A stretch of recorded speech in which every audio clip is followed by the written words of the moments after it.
और कैसा है कि निर्विकार है और निरामय है, लेकिन ध्यानहीनम न पश्यन्ति, क्या ध्यानहीन को दिखाई नहीं देगा।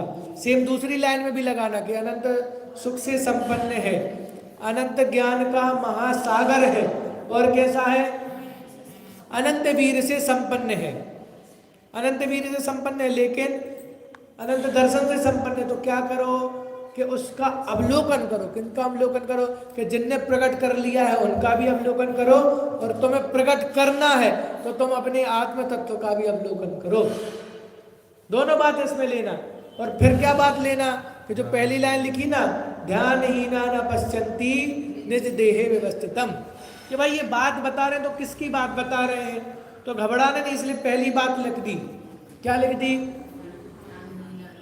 कि ध्यानहीना न पश्यन्ति, कि जो ध्यानहीन मनुष्य होगा इसकी दृष्टि अपने ऊपर नहीं होगी, उसको ये चीजें दिखाई नहीं देगी, उसको ये चीजें नहीं दिखाई, आप कितनी भी कोशिश कर लो उसको ये चीजें दिखाई नहीं देगी। इसलिए आचार्यों ने ये भी लिखा कि हमारी बात नहीं मानना, हमने कहा है इसलिए ये वस्तु ऐसी ऐसी बात नहीं मानना। क्या करना?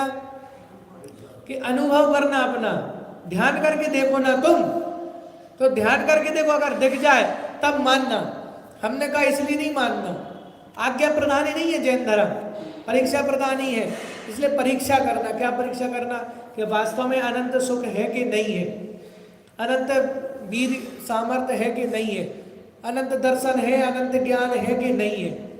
और ये अनुमान से तो प्रत्यक्ष में सिद्ध हो रहा कि नहीं हो रहा। अगर थोड़े से समय के लिए सुख प्राप्त होता है, थोड़े आनंद का अनुभव होता है, थोड़ी सी सामर्थ्य हमारी होती है, इसका मतलब कि हमारे पास अनंत जो है संपन्नता वो विद्यमान है। सर्वज्ञ की सिद्धि करते ना, तो सर्वज्ञ की सिद्धि भी अनुमान से होती है कि भाई ये जितने भी पदार्थ हैं हम क्या कर रहे हैं, उनको कुछ है अनुमान से जान रहे हैं। लेकिन कोई भी है, कोई ऐसा भी व्यक्ति है जो क्या करता है, उनको प्रत्यक्ष जानता है। तो वैसे हम तो अनुमान से जान रहे हैं ना कि हमारे पास अनंत सामर्थ्य है। अच्छा, अनंत वीर का उदाहरण बताओ, अनंत वीर है, अनंत वीर का उदाहरण बताओ कि हाँ होना चाहिए, बोलो बताओ। अनंत वीर है, ऐसा अनुभव होगा, कैसे होगा?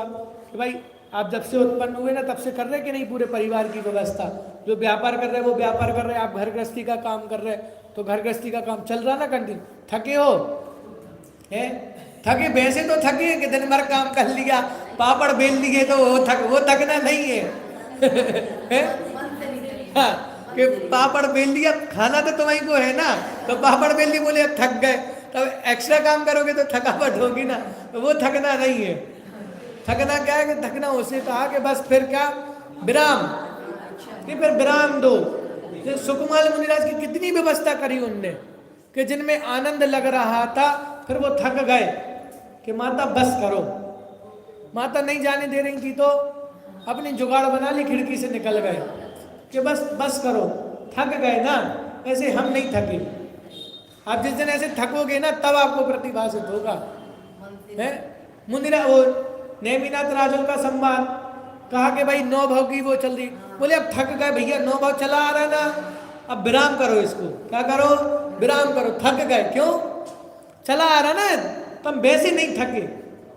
तो जब हमारा बाहर में वो इतनी अनंत वीर है कि भाई कितना व्यापार कर, कितना समय हमने बर्बाद किया, और अभी भी हम अपना पूरा समय लगा देंगे उसमें, तो क्या इसका मतलब कि हमारे पास अलौकिक चीज के लिए तो वो अनंत वीर है कि अभी तक नहीं रुके, इसका मतलब आगे भी नहीं रुकेंगे अनंत काल तक। अनंत काल की बात है, ऐसा नहीं है, गारंटी है। और गारंटी है कि भाई अगर एक बार आत्मा का ध्यान करोगे और एक बार आत्मा के ध्यान में स्थित हो गए तो जो आनंद मिलेगा वो कब तक मिलेगा? अनंत काल तक। तो उसकी भी गारंटी है। और कभी तुम थकोगे भी नहीं कि भाई अब थक गए हैं, बहुत आनंद ले लिया, तो आनंद भी खत्म नहीं होगा, सुख भी खत्म नहीं होगा, और तुम्हें थकावट भी नहीं होगी।